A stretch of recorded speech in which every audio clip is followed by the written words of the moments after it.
Alright, okay. Welcome to this lesson with me, Teacher Kamanga. In today's lesson, we want to look at biology. Now, we need to understand that in biology, there are things that we need to understand that are more interesting. For instance, when you look at living organisms, when you look at your environment, you have a lot of things that you're going to find there. You are going to find stones, you'll find trees, you're going to find ants, all of them.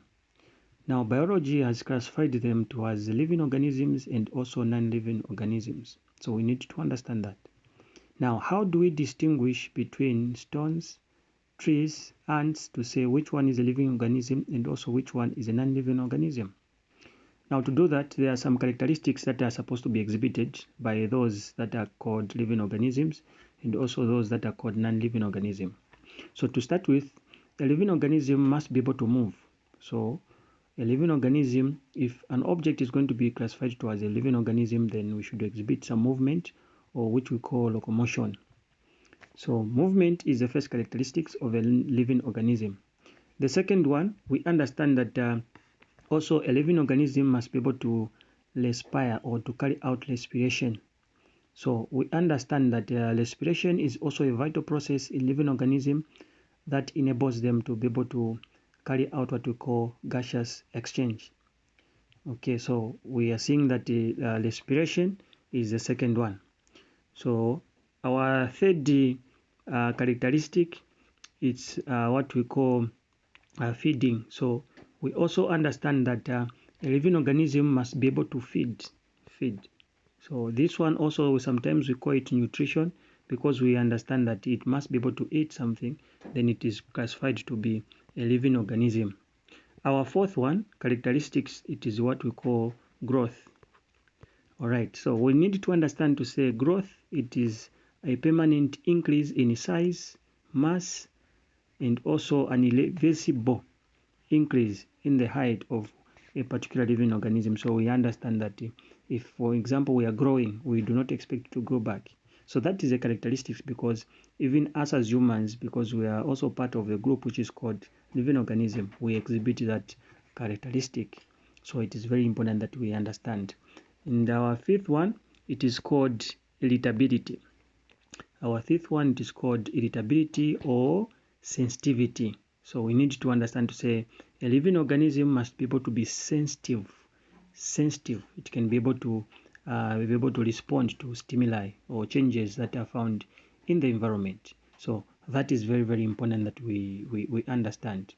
Again, our sixth characteristic, we need to understand that a living organism must be able to excrete. So excretion also, it is a characteristic of a living organism. So we understand that non-living organism cannot carry out that particular process, because only living organism can be able to carry out that. So from those characteristics that I've just mentioned, we can still differentiate a living organism and also non-living organism. Because when you look at a stone, it does not move, it does not grow, so it is classified to be a non-living organism. While when you look at a tree, it grows, so it is a living organism. So from there, we can be able to make distinctions from there. Now, what we need to understand, what is interesting, is that these living organisms, they are made by small building blocks. That's like the way a house is made using blocks. So these small building blocks of a living organisms, they are called a cell. So we understand to say a group of cells, when we group them together, they are going to form what we call a tissue. So we have a group of cells, it is going to form what we call a tissue. Now, when you put these tissues together, when you get the tissues, you put them together, they will form what we call an organ. Okay, they will form what we call an organ. Then again, when we get these organs, we put them together. We get this organ and this organ, we put them together, they will form what we call a system. All right, so that's why we have what we call the reproductive system, the nervous system. All those systems are coming out because the group of organs are being put together to be able to come up with what we call a system. Now, last but not the least, these systems, when you get the systems, we put them together, like the reproductive system, the respiratory system, all of them, we put them together, they will form now what we call an organism. So we're able to see that a cell is very, very important, because everything starts from the cell. So a cell is very, very important. Now, to understand this, we're able to see on our diagram there, of what we call the structure of the cell. Particularly when we're looking at a cell, since in short we're defining a cell as a basic building block of a living organism, these cells can be categorized into two, because we understand living organisms can also be categorized into two. There is what we call animals, and also there is what we call plants. So plants and animals, they both have what we call cells, but these cells are different in some way, and also they are similar in some way. So we're going to look at these two cells and be able to find the differences between the two. So the first one that we are seeing here, it is the one that we're calling an animal cell, and the second one here, it is the one that we're calling a plant cell. Now, when you look at the two, the difference can be able to be seen just from the shapes. This one, it's regular, then the other one, it's irregular. So we have the regular one and also the irregular one. So to start with, when we look at the two, there are some similarities that we can be able to exhibit. So when we look at the first one, we have what we call a nucleus.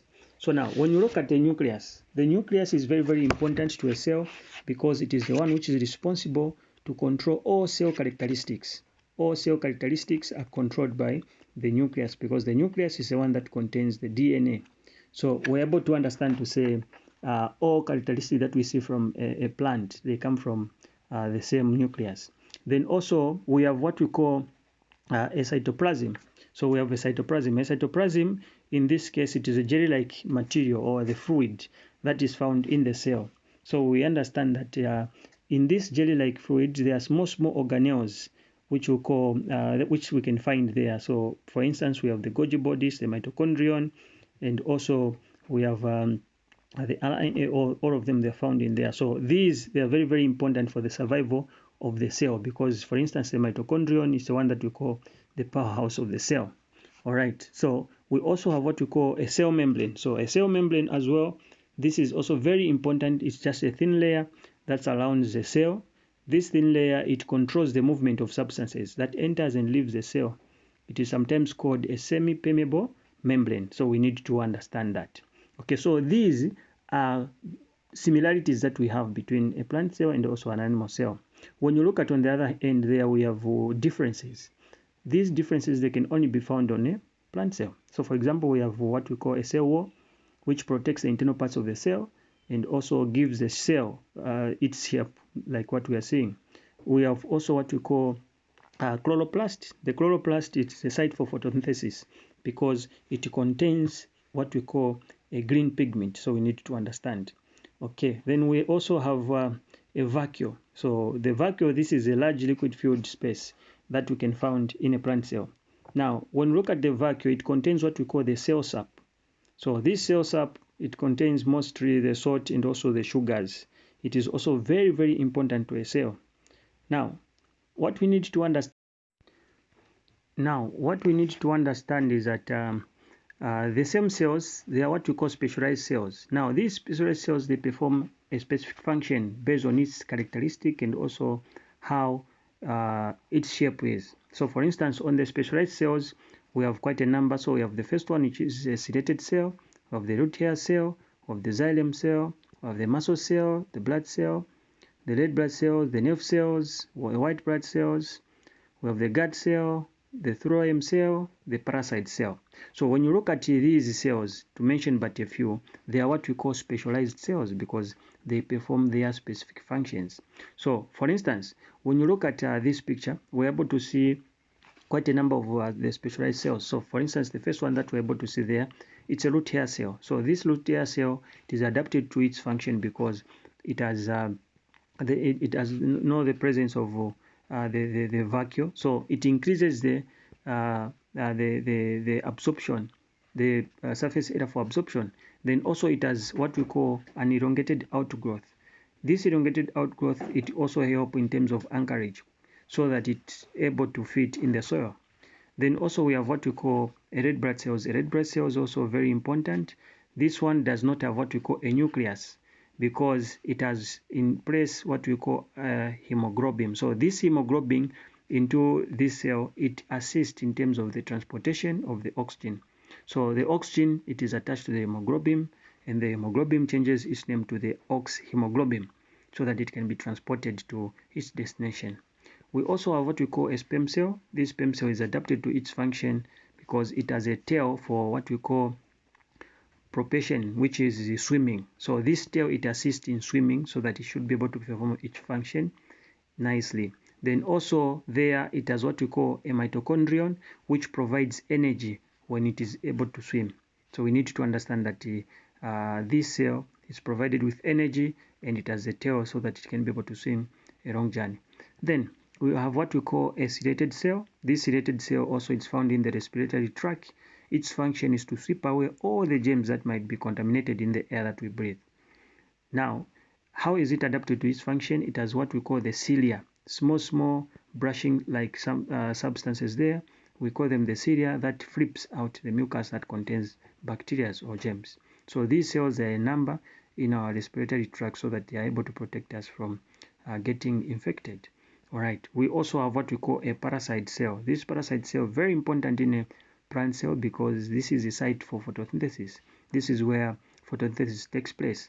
How is it adapted to its function? It has small organelles which we call the chloroplast. So these chloroplasts, they contain a green pigment which we call chlorophyll. So they allow to trap light energy so that they can be used to manufacture glucose from the plants. So this one is also very important. We also have the white blood cells. The white blood cells, basically they are divided into two. We have what we call the eukaryotes and also we have what we call the prokaryotes. So these cells, their specific function is to fight against diseases, to protect us. This is what we also refer to as the immune. It's the one that provides the immune system to our bodies. So their most function is to fight. Now, how are they adapted to their cells? To their function, most of these cells, they have what we call an amoeba movement, so they can be able to bend. So some of them, they can be able to engulf a bacteria, so they will bring a bacteria in between so that it's able to destroy itself and also be able to destroy the bacteria. So you might be able to wonder, how do they perform this function? So for instance, if this is a cell, when you look at this, if this is a cell, it will allow a bacteria to come in between so that it can cross and kill itself. So you'll realize that the bacteria would have been killed and the person would have been protected, or an animal would have been protected. So this is how they are able to perform their functions. So we need to understand that. All right.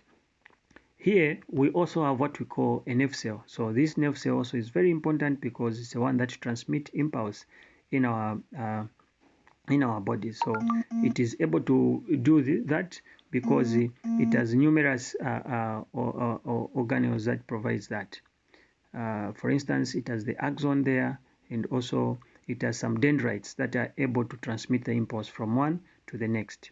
Okay, we also have what we call a muscle cell. A muscle cell also very important because it's the one that provides us so that we should be able to move our hands, we move our legs. It's because of the same muscle cell. Also, it is a specialized cell because it performs its specific function. Okay, then also we have cells that are found in what we call the epidermal layer of a leaf. So these cells also, this is also where we also find what we call the ones that we've already discussed, which is the parasite cells. So these also cells are very important because they also perform their own function, which enables the cell to carry out most of the processes.